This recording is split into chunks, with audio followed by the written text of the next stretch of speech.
Welcome back to Fast Track from Turkey with me, Rajan Datar.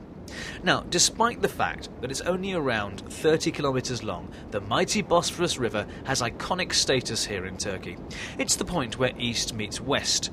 On one bank you'll find Asia and on the other Europe.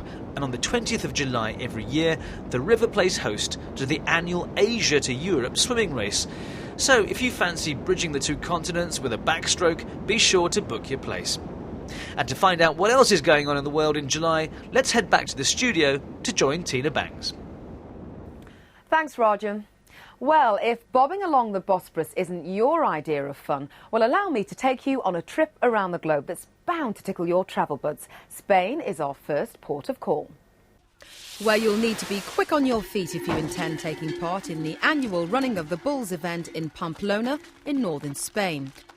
But if your sympathies lie more with the bulls than the people trying to avoid being gored by them, then you can always join the Running of the Nudes event, organised by the animal rights group Pt2, which snakes its way through Pamplona the day before the bulls are let loose.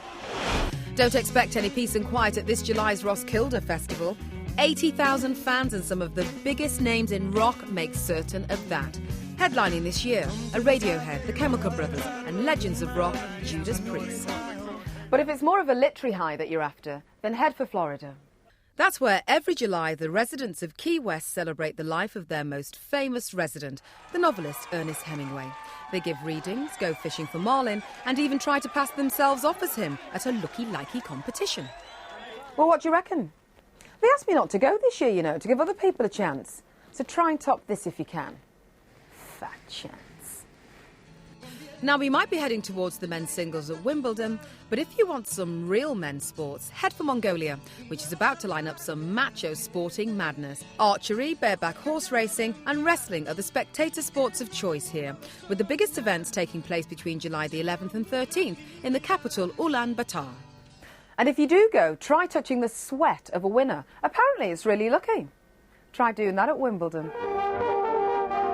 Pack your chaps and 10-gallon hats if you're going to the Calgary Stampede in Canada.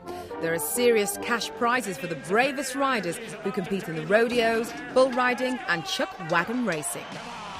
Japan's playing host to the G8 summit this year if you fancy some politician spotting. If for some bizarre reason that doesn't tickle your fancy, there's loads to do in the salaryman's playground at this time of the year. Sapporo's worth a visit too. Friendly, clean and very good beer. Now, there's a reason for my wacky get-up, and it lies in the world's oldest surviving republic.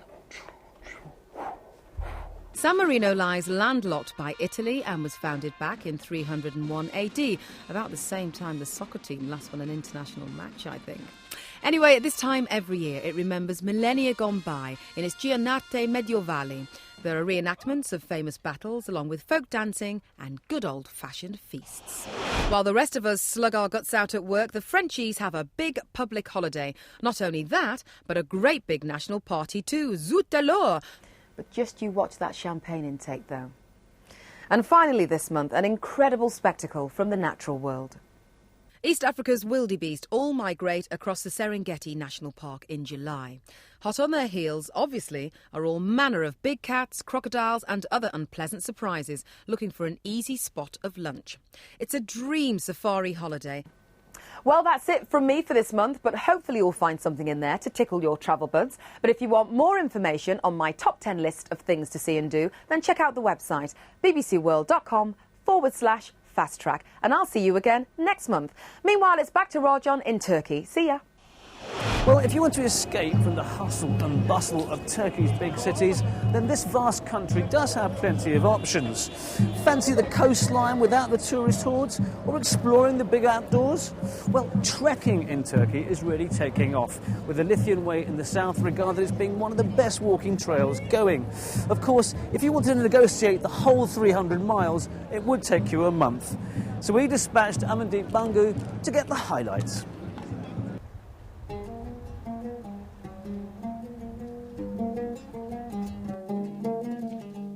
The Lycian Way runs from Fethiye to Antalya. It traces the path Alexander the Great once travelled. The route passes through ancient ruins like Versailles.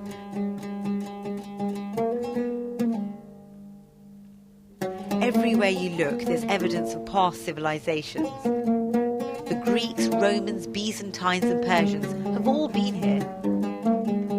Well, I'm off to meet the creator of Turkey's first dedicated trekking trail.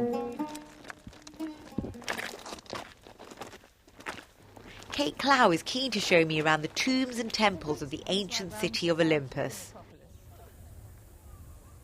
The earliest mention of Olympus has been found in coins dating back to around 150 BC. And here we are. Yes, and this is the top grave. And here, as you can see, we're in a double-arched area.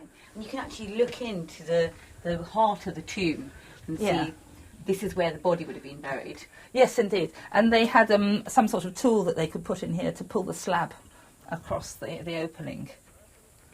And what a view. Yes, it's not a bad place to stop for a rest. Oh, well deserved one. Yeah. Yes, whether you've come up from the bottom, from there, or if you've come over the hill and past Upper Olympus and down here.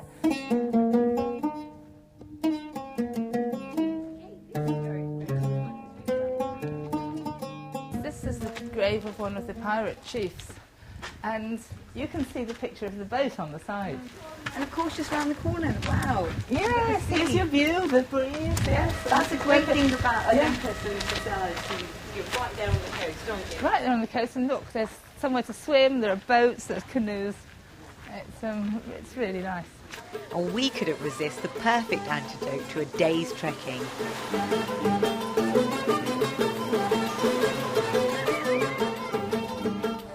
You're described as providing the definitive guide to the Lycian Way. Why Lycia?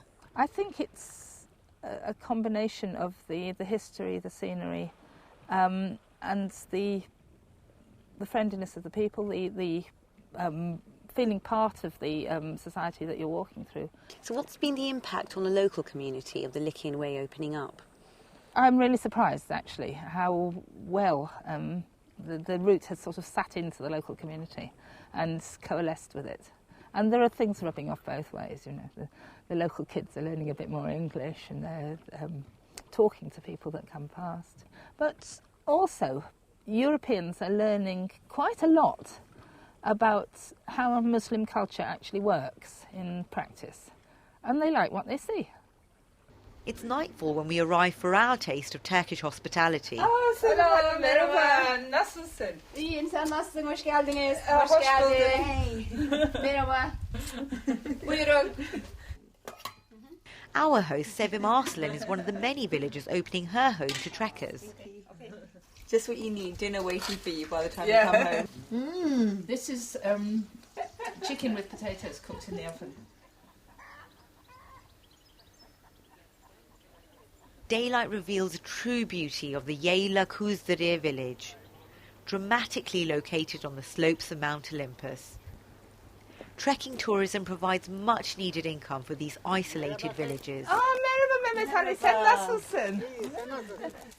Does he like to see trekkers here? Yeah. Trekker sana hoş geliyor mu? Bu turistler falan sana hoş geliyor mu? Çok güzel. Yeah, he says it's a very good thing. Yeah. Especially the girls. It's off to one of Kate's favourite spots for our last leg of the Lycian Way, the lighthouse of Kilodonia. The dogs are leading the way as always. But this way is fairly well signposted. Yeah, it's quite a popular part of the route. This is one of the waymarks, as you can see. There's something like 80-metre intervals along the route. To walk the whole trail can take a month, but you can do it in shorter sections like this, over a few days. Just up to the viewpoint. Oh, Kate, you are so right. This is the most spectacular view. Yeah, I love this part of the Lycian Way, and especially this time at night when the sun just strikes the island. This experience has been like the most quintessential of Turkish dishes, the meze. You get to feast on a variety of treats as the route takes you through ancient ruins, beautiful coastal scenery, and you get to meet some great characters in the remote countryside. I'll certainly be coming back for seconds.